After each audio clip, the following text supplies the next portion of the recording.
Manx Radio's Update with Andy Wint.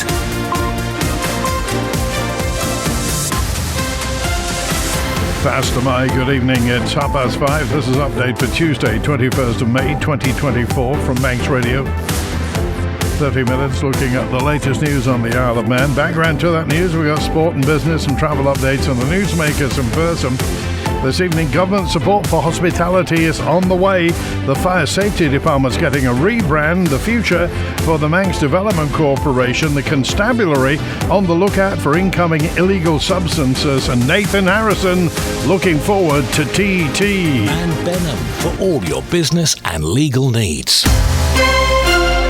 First of all, at 29 minutes ahead of 6 o'clock, the Update News headlines. Fastamai, Chanel Suku. Fastamai. The Vaping Bill 2023 has been given royal assent. From Monday, the 27th of May, the Vaping Products Act 2024 will come into operation, which means the sale and supply of these products to under 18s will be prohibited. A police inspector with the Isle of Man Constabulary has issued a stern warning to anyone who may attempt to bring illegal substances into the island during the TT fortnight.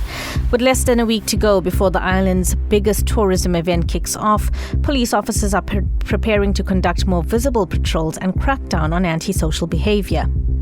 And the Manxman has won a Global Ferry Award after being recognised as the world's best and most innovative roll-on, roll-off freight and passenger vessel in its class. In international news, the UK government's promising the first full compensation payouts for victims of the infected blood scandal will come before the end of the year. However, it's not saying how much the whole scheme will cost. Measures to crack down on protests, including making organisers pay for policing, are being recommended in a report by the UK government's advisor on political violence. Lord Walney is suggesting expanding the grounds on which officers can ban marches beyond the risk of serious public disorder. And Dishoom's launched a legal bid over the Cockney rhyming slang for curry. The restaurant asks the term Ruby Murray be freed up by the Intellectual Property Office. Those are your headlines. News at 6. Secure tomorrow today with Man Benham's guidance on powers of attorney and more. Manx Radio Weather with Manx Glass and Glazing. Garamaya, thank you. Chanel from the Ronaldsway Met Office. No wind warning in operation. State of sea currently smooth or slight. The weather this evening dry with late sunshine. It will cloud over later in a variable breeze. Dry through the night down to 11 degrees. And for Jacrane, a dry and cloudy start, but some rain will arrive on a fresh to strong northwesterly up to 16 degrees. Overnight minimum 10 for Jardane, clouds and showers on a fresh to strong northwesterly. It will dry up later Thursday afternoon. Highest temperature 14 degrees. The tide has turned. Low water was 18 minutes after 5. Sunset's 26 minutes past 9. The late high water 21 minutes after 11. Sunrise 3 minutes past 5 tomorrow. The morning low tide at 18 minutes before 6 and high water 28 minutes to midday. Manx Glass and Glazing are proud to be an approved contractor with Construction Isle of Man. Call the team on 674 573 or visit the showroom on the Snugborough Trading Estate.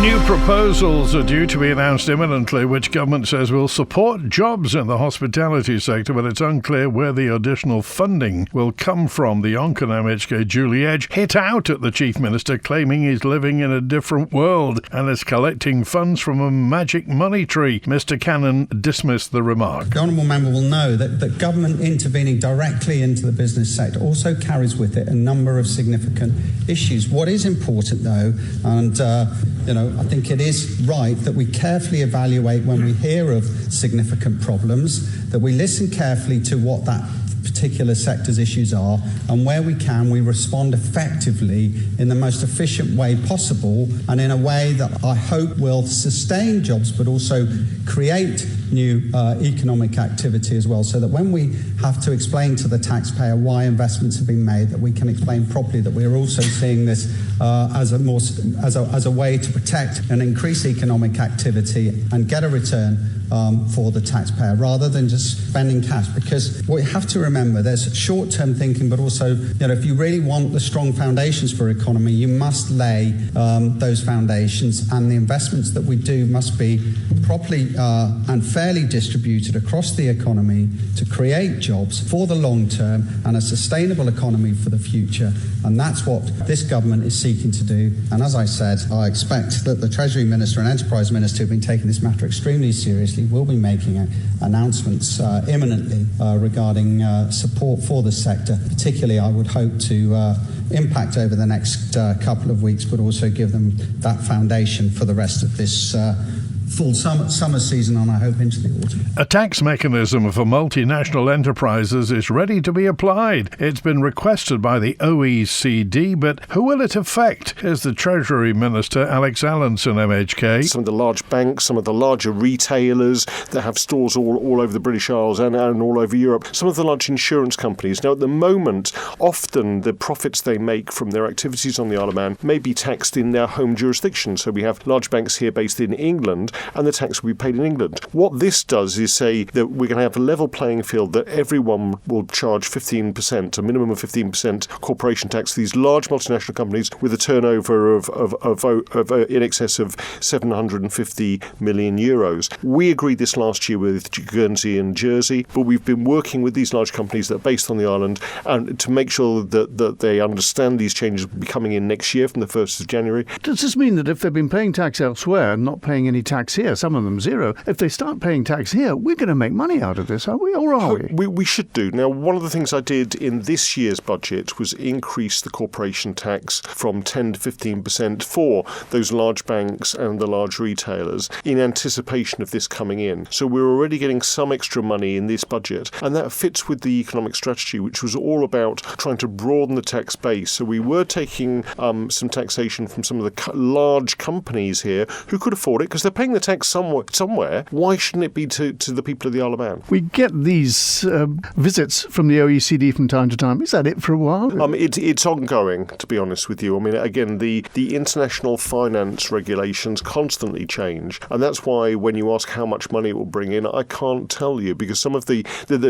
devil is always in the detail of these agreements, and we know that various jurisdictions will be looking at these as the rules are drawn up. We'll be looking at these to make sure that they can retain the companies that are currently based in their jurisdictions, and we will need to do the same. The Isle of Man in 30 minutes. Update on Manx Radio with Andy Wint. After missing last year's TT through injury, this year's event's going to be a special one for Manx rider Nathan Harrison, who's set to compete on the mountain course for the first time with Honda Racing UK, having had some valuable fitness and bike time at the Northwest 200. Nathan's been speaking to Manx Radio about what's going to happen at TT 2024. Really good. I did have a slight mishap in Spain about 9 weeks ago now. Time's ticking on, but yeah, no, I had to have a small little operation on that, but that set me back a little bit. But we used the Northwest 200 just to get back up to speed, some bike time that I'd missed because I'd been off the bike for an amount of time, but did nothing stupid, got through that, got some valuable bike time, got my head up to speed, got some road racing, and considering I was just getting through the event and getting comfortable and getting confidence, I can't complain with where I was finishing. And yeah, I'm at TT 2024 and I can't wait. I made the mistake last year, obviously missing it, and I wasn't making that mistake again. Obviously, it's a dream come true to be riding for Honda at the TT. They've got obviously a rich history in the event, and like you say, the TT is the be all and end all for me, to be fair. It's all I look forward. I look forward to racing everywhere I do, but the TT is the big event of the year, and like I say, that was taken away from me last year through obviously the accident I had at the Northwest 200. So yeah, the island comes alive. It's great to see. Obviously being Manx, getting to race the TT course as a Manx person on a factory Honda, it's proper dream come true moment. And I've opted not to ride a superbike this year just because I've missed obviously last year, and I just wanted to concentrate full effort on a super stock bike and a super sport 600 bike. So basically, obviously after last year, we're treating this as like my first official year with Honda. Obviously with Dean and John, Dean's got the baton to go and produce the results, if you like, and he's the podium man, isn't he? He's been so successful at the TT in the recent years. So, and John is obviously the big 23-time TT winner, and he is Mr. TT. So my kind of thing is to kind of learn off Dean and John and stay under the radar and just do my thing and get 5 solid finishes under my belt and see where we end up after that. Onchan commissioners met last night and discussed grass cutting for a local charity, as well as stopping one of its collection services. Our local democracy reporter Emma Draper was there. The local authority met last night following its AGM earlier in the month. On the agenda was an update on a past resolution made by Onchan commissioners in 2004 about cutting the grass outside site matters. The board was told there had been a change in management and they wanted a formal confirmation that the agreement to mow the grass 18 times a year will continue. 3 options were presented to the board, which were stop the agreement entirely, continue to support the charity for the next 3 years based on current costs of £1,625 for 13 cuts a year, or create an agreement which goes beyond the costs for the contractor and the advised 13 cuts a year. After deliberating, it was proposed by Commissioner Anthony Allen that the board agree to mow the grass for 3 years, but with no specified amounts of cuts per year. Also on the agenda was the ceasing of the special collection service due to financial constraints. The local authority's refuse collectors can pick up items for the tip for residents and store them for collection. The board was told that over the last financial year it cost £8,705 to run the service. Commissioner Robin Turton said the service should be kept and that other options could also be looked at. It was agreed by 4 votes to 2 that it should go back to the officers for further review. Commissioner Derek Crellin presented a motion to the board which said that lead members should report their undertakings which are in their remit once a month at public meetings. This will be debated on at the next public meeting, which will be held on Monday, 3rd of June. This is the most listened to Isle of Man news source, and Manx Radio's Update is the Isle of Man's most downloaded news podcast. Pastor May, it's 18 minutes before 6 this Tuesday evening. The Fire Safety Department within the Isle of Man Fire and Rescue Service is rebranding as part of an ongoing modernisation process. The new Fire Prevention and Protection Department is said to be a key element of a 4-year strategy which brings it broadly in line with the model operated in the UK. Chief Fire Officer Mark Christian. We've been restructuring really the Fire Safety Department probably for the last 12 months into 2 main key areas, and it's probably following a national model really. So the fire protection element of the department, they deal with fire safety in buildings and structures, and they work with people like planning, building regulations, architects, private individuals, and also that's where we enforce fire safety legislation on the island. Probably for the last 10 years resources have been quite limited and we've not done as much in the area of fire prevention. So we've rebranded and restructured the Fire Safety Department, and we now have a dedicated fire prevention team. The first year, so we've been running for about 12 months with this now, and the first phase of that was to integrate back with a multi-agency approach, so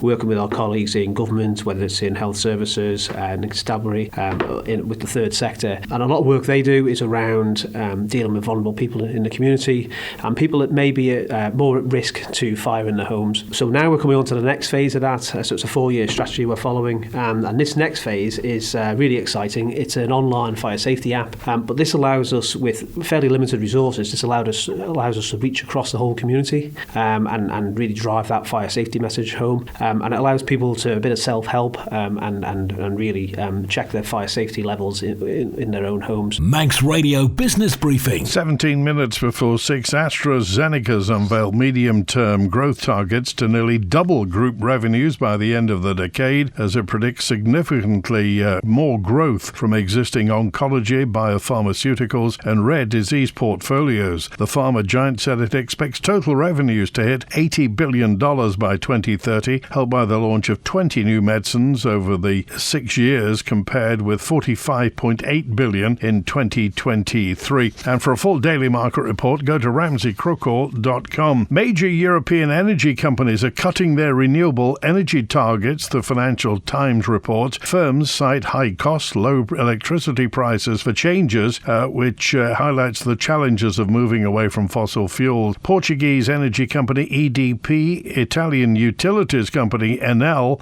and Denmark's Ørsted have all announced cutbacks and changes to their renewable energy targets. Ørsted, the world's largest offshore wind developer and planning to develop offshore here, has cut its 2030 targets by over 10 gigawatt after abandoning 2 American projects due to rising costs. Meanwhile, Norway's Statkraft, Europe's largest renewable energy producer, has said it's reviewing targets for renewable renewables capacity. The situation's not universal, though. Germany's RWE's increasing its renewables targets from 50 gigawatts by 2030 to 65 gigawatts. The Stock Market Report, brought to you by Ramsey Crookall. UK and European markets lower. The dollar struggled for direction. Oil fell with investors anticipating higher for longer US inflation and interest rates. And gold hovered around a new record peak. The numbers from Ramsey Crookall at the close in London. The FTSE 100 down barely 0.1%, 8,416. The DAX in Frankfurt down 0.25% at 18,726. The Dow Jones Industrial a short time ago in New York up just over 0.1%, 39,862. The Nasdaq Tech Stocks Index up 0.1%, 16,795. The S&P 500 in the Midwest up nearly 0.1% at 5,312. In the exchange markets, the British pound sterling trading at $1 27.1 cents, €1 17 cents, and 22 South African rand 96.6 cents. In commodities, gold's down 0.1%, $2,422 per troy ounce, and a barrel of Brent crude down almost 1.5% at $82.45. I'm running late again. Do you know where I put my car keys? In the fridge. Where's my phone? Under the dog basket. Bye. You haven't forgotten that we're seeing Ramsey Crookall later? Oh, no, of course not. 5 p.m, is it? 2:45. I'll be there. Life is busy. That's why Ramsey Crookall's team takes time to help you make a mindful investment decision, considering all the options, giving you full control of your financial future. Less stress, more assurance. Forgot to put my shoes on. See how we can make your money work for you. Call 717171 or visit ramseycrookall.com. Licensed and regulated by the Isle of Man Financial Services Authority. The managing director of the Manx Development Corporation says the organisation will show its worth once ongoing projects are completed. The company is currently redeveloping the former nurses' home in Douglas and undertaking the Westmoreland Village scheme. Dane Harrop is the managing director. We're progressing well. The nurses' home is well on. I've highlighted some nice progress shots there where we've got large bits of steel coming out of the roof now, which is creating the fifth floor, which is the additional story that we're adding onto the nurses' home. Internally now we're plastering, so Q1 of next year that project will be complete, and hopefully everyone will see it in its glory and show what we can do actually. So it's great to have something there as a shop window for ourselves. Obviously it's been a shop window covered in scaffold for the last couple of years, but development does take time, so talked really about the update on that project. There's been a lot of press around what we're looking to do, and there's been a lot of projects over the years that have had nice images, but we've never actually seen them come to fruition. So for us, when we see that project complete in the first quarter of next year, there'll be no prouder person than myself sat here. But take the nurses' home as an example. That was a building that's been sat there for a number of years. We're converting it into 37 apartments. That's 37 more apartments that are paying rates. People around the area using the shops, using restaurants, commercial unit on the ground floor. So it all brings an improvement to the area, and hopefully it has that catalyst to improve a wider area. Really, the nurses' home is seen as phase one of the wider redevelopment of the Westmoreland Road area with our Westmoreland Village project, and that's progressing now. We've had a successful planning committee back in February. We're still currently with the AGs working through the legal elements before that becomes a formal approval, but we're hopeful that once that formal approval comes through, we can start cracking on and again making a difference up there. Manx Radio Sport. Fast am I, Rob Pritchard. Fast am I. Good evening. Starting off tonight, Manx equestrian competitor Yasmin Ingham has been longlisted to represent Great Britain at the Paris 2024 Olympics. The rider from Greba, now based in Cheshire, is in the eventing nominated entries along with 2 potential horse combinations. In total, 12 athlete and horse combinations have been revealed at this stage for the potential British lineup, which include current world number 1 Oliver Townend and reigning European eventing champion Rosalind Cantor. Announcing the nominated entries, British Equestrian says selection decisions are subject to the athletes and horses maintaining fitness and performance, and the list may be amended at any point up until the 25th of June. The selected squad of 4 combinations to travel to Paris to represent Team GB, plus reserves, will be confirmed late next month. In football, Onken and Castletown have progressed to the final of this year's Paul Henry Gold Cup competition. It follows the semi-final stage of the competition last night, in which Onken earned an extra time 2-1 win away at Foxdale, with Castletown 3-2 winners against Douglas High School Old Boys. The final will take place at 2:45 p.m. this Sunday Monday at the Bowl in Douglas. Elsewhere, Onken's combination team were crowned champions of DPS Limited Combination 2 with a game remaining. After a 3-2 win over nearest challengers Douglas High School Old Boys on Monday evening, victory puts Onken on 49 points after 19 games, 5 clear of Old Boys with just the one league match left for both sides. And in motorsport, the racing legacy of the Rutter family is set to be celebrated at this year's Isle of Man TT races. A parade lap to mark the achievements and careers of 7-time TT winner Michael Rutter and his late father, 7-time winner Tony Rutter, will take place on Wednesday the 5th of June. Furthermore, the corner on the Snaefell Mountain course known as Glen Helen 1 will be renamed Rutters in their collective honour. With a combined 170 TT starts and 38 podiums between the father and son duo, 2024 also marks 30 years since Michael made his debut at the event. Manx Radio Travel, driven by Quayside Tyres and Service Centre. Inbound at Rossway. Next, it's the 7:30 EasyJet from London Gatwick showing on time. The 528 Loganair returning patient transfer from Liverpool on time. And the 10-to-9 Loganair from London City on time. Outbound 6 o'clock Loganair to Liverpool, and the 8 o'clock returning EasyJet back to London Gatwick. On the roads, in Peel, three-way lights, the bottom of Stanley Road for gas main surveying work. In Gary Road, Jerby's closed there for some ditching work. Temporary lights in Bratton, still on Vicarage Road at Stevenson's Way roundabout for water main replacement. Temporary lights in Farm Hill at Belafton Manor Hill near the Coolfran Junction. Phase closures on Ballakill Ferrick Road, Colby for water main work, and phase closures on Starvey Road for water main work, and the Condrockard Road in Andrus has got them too. Main lights on Sandygate Road for work on the pavements. In Laxey, temporary lights on New Road for building works, and also temporary lights near the Lurgy Graw junction there.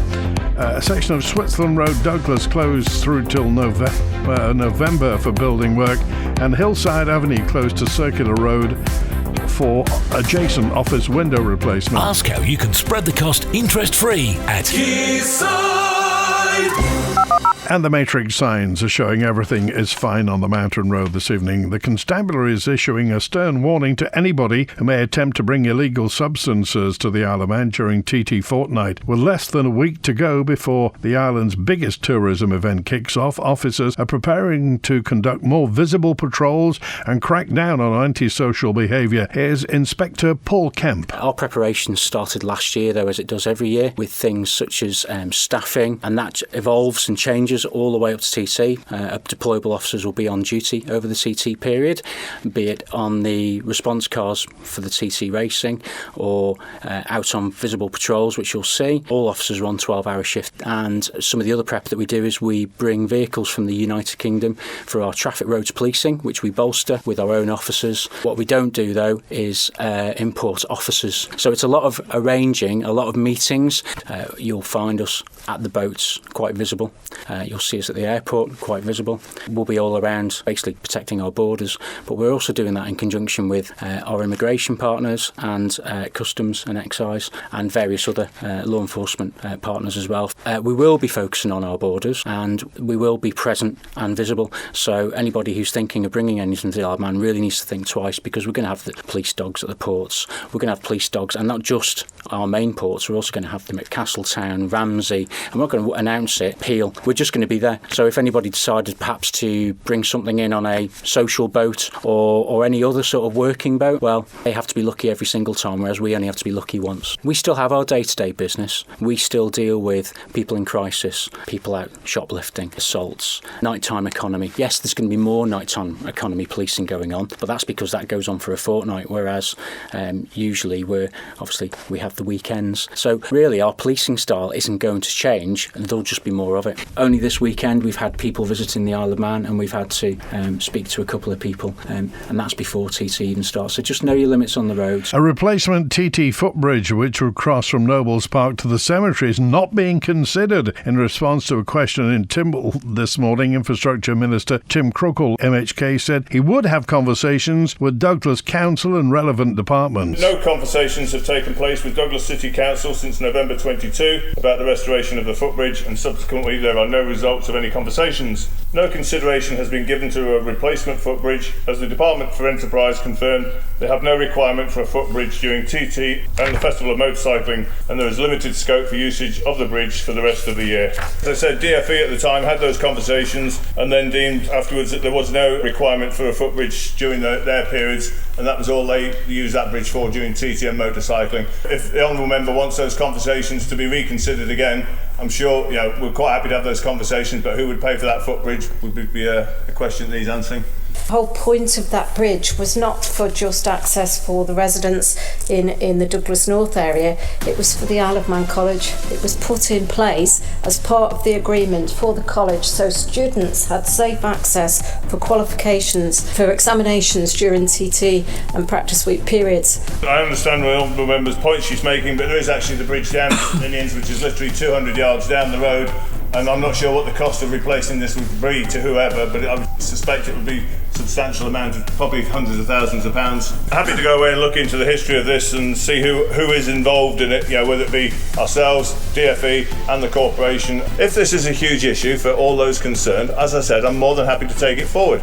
As the Honourable Member who's just resumed the seat has said, if it cost £150,000 quite some years ago, and I suspect it's more than 5 years ago, it is going to cost probably at least double that, and it will be a case of who wants to pay for it. But I'm more than happy to take that conversation forward. That's it for Update Tonight, compiled from the resources of Manx Radio's news department. Thanks to newsreader Chanel Suku, producer Amy Griffiths. After the news at 6, Simon and Kiri here with Countryside Greatest Hits with Chris Kinley at 6:30. Folk Show with John Barker at 9, and I'm back tomorrow at 5:30. WINT